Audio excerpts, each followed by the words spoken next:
Libo-libong benepisyaryo ng Pantawid Pamilyang Pilipino Program o 4Ps ang guminhawa ang pamumuhay sa tulong ng mga social welfare program ng Administrasyong Marcos, ayon sa ulat ng Department of Social Welfare and Development o DSWD. Ayon kay DSWD Assistant Secretary Irene Dumlao, mayroong mga impact evaluation studies na nagpapatunay na mahalaga ang naitulong ng 4Ps sa pagpapabuti ng kalagayan ng mga benepisyaryo nito. Partikular na ang pagtaas ng attendance rate sa mga paaralan ng mga bata mula sa pamilyang kabilang sa 4Ps, na anilay epekto ng pinaunlad na programang pangnutrisyon.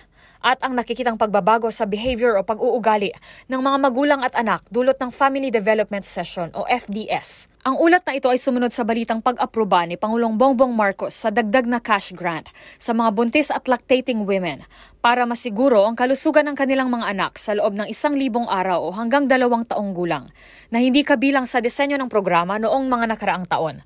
Sa isang media forum, nagpasalamat naman ang National Program Manager and Director ng 4Ps na si Gemma Gabuya sa suporta ng Pangulo sa rekomendasyon ng ahensya sa expanded cash grant na ito.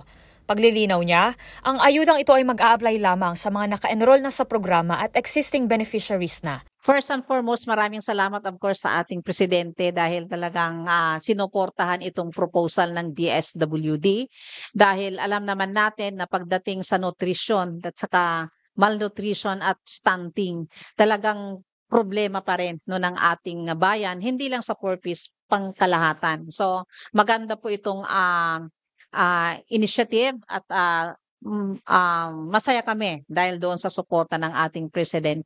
So ngayon, kailangan maliwanag na ang magiging beneficiaries nito ay talagang yung existing beneficiaries ng 4Ps. Hindi siya outside 4Ps. Ipinag-utos naman ng Pangulo na simulan ng balangkasin ng DSWD at ng National Economic and Development Authority o NEDA ang budget na kakailanganin para tuluyan ng maisakatuparan ang dagdag na ayuda na ito. Para sa MBC TV Network News, ito si Rose Babiera. Sama-sama tayo, Pilipino.